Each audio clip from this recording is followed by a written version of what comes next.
Oke, next kita lanjut ke kelas Aves. Nah, Aves itu memiliki tubuh yang ditutupi oleh bulu. Jadi yang punya bulu itu adalah Aves, kecuali kaki dan paruh.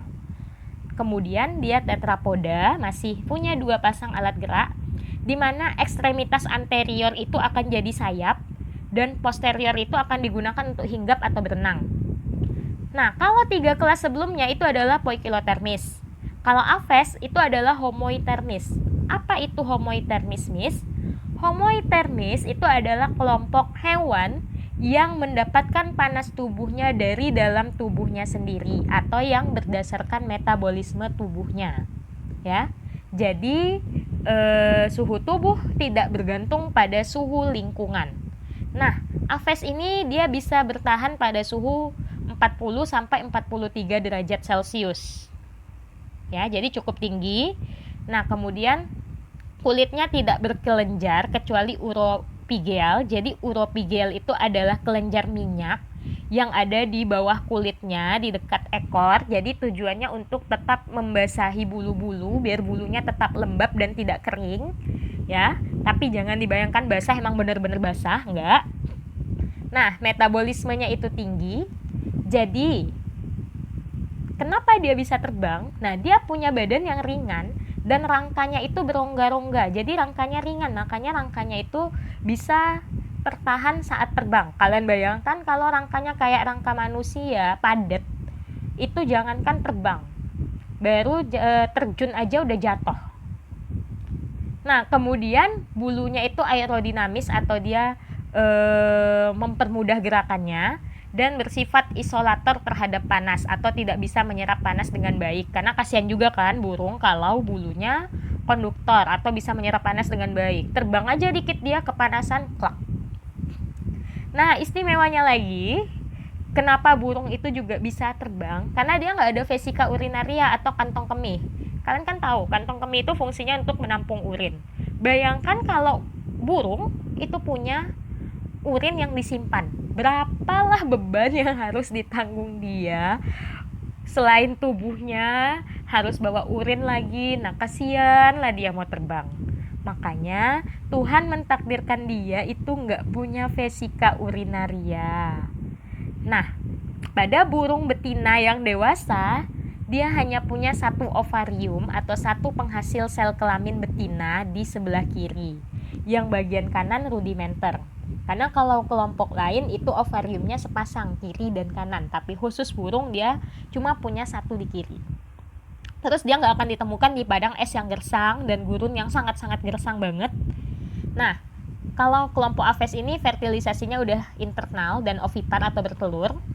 Kemudian sama seperti reptil, dia muara saluran ekskresi, reproduksi dan pencernaan lewat kloaka. Makanya kalau seandainya kalian lihat telur yang baru dibeli sama orang tua kalian, itu kadang kan masih ada sisa-sisa fesesnya. Nah, itu karena 1 saluran tempat keluarnya. Telur, tempat reproduksi. Pencernaan, nah ada fesesnya kan. Ekskresinya, urinnya itu akan langsung keluar lewat kloakanya. Nah, ruang jantung dari kelompok Aves ini sudah tersekat dengan sempurna, jadi 4 sempurna, makanya dia bersifat homoitermis. Kemudian dia bernafas dengan paru-paru dan kantong udara. Jadi burung ini saat terbang dia nggak akan bisa mengambil oksigen kayak makhluk hidup lainnya. Nah, jadi gimana solusinya? Dia akan mengisi kantong-kantong udaranya dulu. Jadi dia punya beberapa kantong udara di bagian-bagian tubuhnya. Saat dia terbang, kantong udara inilah yang nanti akan mengalirkan oksigen ke paru-paru. Seperti itu. Jadi memang Tuhan tuh udah menciptakan sesuatu dengan sebaik-baiknya.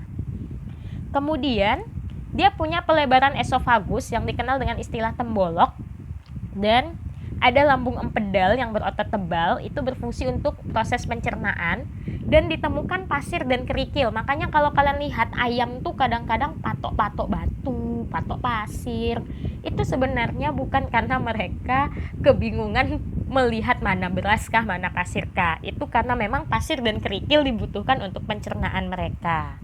Gitu.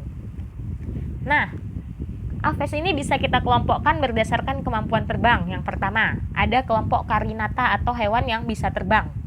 Ada, ya kalian tau lah yang bisa terbang tuh apa, ada elang, merpati, ayam, walaupun ayam nggak tinggi-tinggi amat. Kemudian ada ratita atau yang nggak bisa terbang, itu ada unta, kasuari. Nah, kenapa ada yang bisa terbang, ada yang nggak bisa terbang? Kelompok Aves yang tidak bisa terbang ini tidak memiliki kristal sterni atau tulang dada yang bisa menyangga tubuhnya saat terbang. Jadi dia tubuhnya tuh akan jatuh ke bawah, makanya dia nggak bisa terbang. Itu. Jadi dia nggak punya yang namanya kristal sterni. Nah, kemudian ini beberapa klasifikasi Aves yang memang sering kita temukan di kehidupan sehari-hari, walaupun nanti masih banyak lagi klasifikasi Aves yang lainnya. Ini ada Casuariiformes, itu adalah burung yang berukuran besar, tidak bisa terbang ya, Casuari. Kemudian ada Galliformes, Galliformes itu adalah kelompok ayam-ayaman, termasuklah di sini ada merak, ayam hutan, ayam kate lah, ayam jago lah, ayam apalah itu.